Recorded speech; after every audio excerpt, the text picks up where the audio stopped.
Selamat berjumpa kembali. Semoga kita semuanya sehat walafiat, tidak kurang suatu apapun. Sebelum kita mulai pembelajaran PPKN, marilah kita berdoa menurut agama dan kepercayaan kita masing-masing. Berdoa mulai. Selesai. Dalam kesempatan kali ini, kita lanjutkan pelajaran PPKN kelas 7, kurikulum 13, pertemuan ketiga, masih membahas bab 4, berjudul Keberagaman Suku, Agama, Ras, dan Antar Golongan dalam Bingkai Bhinneka Tunggal Ika.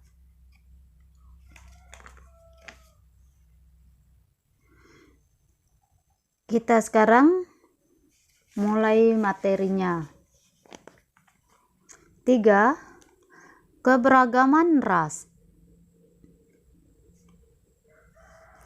Dalam Undang-Undang Nomor 40 Tahun 2008 tentang penghapusan diskriminasi ras dan etnik menyebutkan ras adalah golongan bangsa berdasarkan ciri-ciri fisik dan garis keturunan.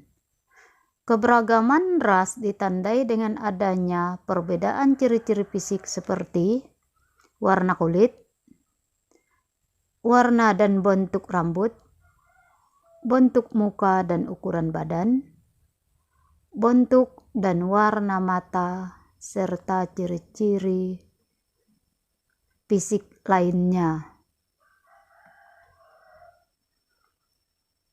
Masyarakat Indonesia memiliki keberagaman ras. Hal ini disebabkan oleh kedatangan bangsa asing ke wilayah Indonesia. Sejarah penyebaran di dunia serta letak dan kondisi geografis wilayah Indonesia. Beberapa ras yang ada di masyarakat Indonesia. 1.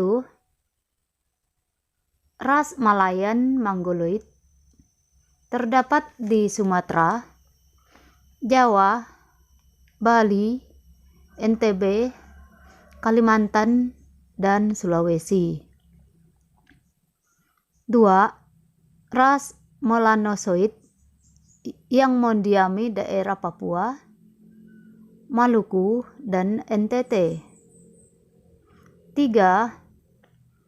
Ras Asiatik Mongoloid seperti orang Tionghoa, Jepang, Korea.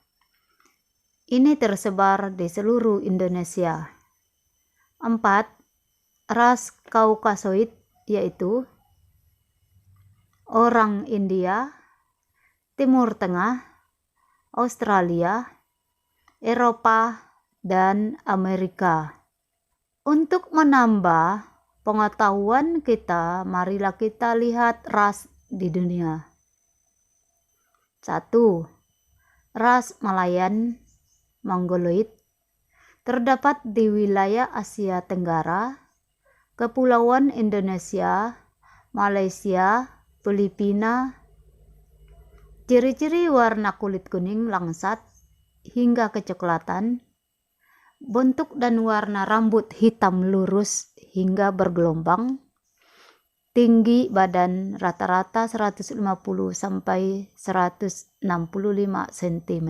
2. Ras Negro Melanosoid terdapat di wilayah Benua Afrika di sebelah selatan gurun. Keturunan ras Negroid juga mendiami Amerika Selatan, Eropa, serta Timur Tengah.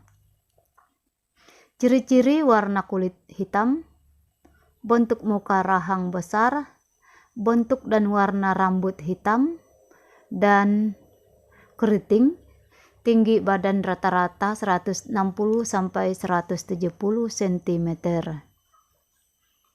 3. Ras Asiatik Mongoloid terdapat di wilayah Asia Tengah dan Asia Timur. Ciri-ciri warna kuning, bentuk muka opal, mata sipit, tinggi badan rata-rata 155 sampai 165 cm. 4. Ras Kaukasoid terdapat di wilayah Eropa, Afrika Utara, Timur Tengah, Pakistan, dan India Utara. Keturunannya menetap di Australia, Amerika Utara, sebagian dari Amerika Selatan, Afrika Selatan, dan Selandia Baru. Warna kulit sedikit kuning. Rambut lurus, bentuk muka hati. Bentuk mata kecil, tidak berkelopak, tinggi badan 165 sampai 180 cm. 5. Ras American Mongoloid terdapat di wilayah orang Eskimo di Amerika Utara hingga penduduk Tradel Prugo di Amerika Selatan. Ciri-ciri warna kulit putih, kemerahan, bentuk muka lonjong, mata sipit, tinggi badan 155 sampai 170 cm. Masyarakat Indonesia yang memiliki keberagaman ras diharapkan tidak menimbulkan konflik yang merugikan kelompok-kelompok masyarakat, bangsa, dan negara. Oleh karena itu, setiap warga negara dan semua anak-anak harus menjunjung tinggi rasa persaudaraan, kekerabatan, dan bersahabat, sehingga terwujud perdamaian sesuai dengan sila kedua Pancasila, kemanusiaan yang adil dan beradab, menjunjung tinggi harkat dan martabat manusia tanpa membeda-bedakan ras. Sekarang Ibu lanjut materi keberagaman antar golongan. Manusia hidup bukan hanya dalam keberagaman suku, agama, dan ras, tetapi juga dalam keberagaman masyarakat. Keberagaman masyarakat di Indonesia dapat dilihat dari struktur masyarakat, struktur masyarakat. Menurut Syarif Muiz tahun 2008, masyarakat ini ditandai dengan 2 ciri atau 2 titik pandang. 1. Secara horizontal, ditandai dengan perbedaan suku, bangsa, agama, adat istiadat, dan kedaerahan. 2. Secara vertikal, ditandai lapisan atas dan lapisan bawah. Dalam sosiologi, adanya lapisan bawah dan lapisan atas disebut social stratification. Stratifikasi sosial terbagi 3. 1. Golongan atas, contohnya orang kaya, pengusaha, dan penguasa. 2. Golongan menengah, contohnya pegawai kantor, petani, pemilik lahan, dan pedagang. 3. Golongan bawah, contohnya buruh. Social stratification atau bisa disebut dengan kelas sosial.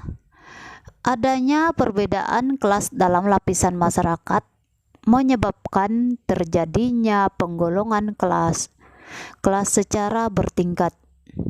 Hal itu diwujudkan dalam kelas tinggi, kelas sedang, dan kelas rendah, dengan ditandai oleh adanya ketidakseimbangan dalam pembagian hak dan kewajiban individu dan kelompok di dalam suatu sistem sosial. Dengan demikian, dalam kelas sosial terdapat penggolongan manusia secara bertingkat atas dasar kedudukan atau status sosial, sehingga menyebabkan perbedaan antara hak dan kewajiban. Keberagaman antar golongan tidak boleh menyebabkan terjadinya perselisihan dan perpecahan di masyarakat. Adanya keberagaman antar golongan harus menjadi pendorong terwujudnya persatuan dan kesatuan bangsa, dan pendorong timbulnya kesadaran setiap warga negara akan kepentingan pergaulan demi memperkokoh persatuan dan kesatuan bangsa.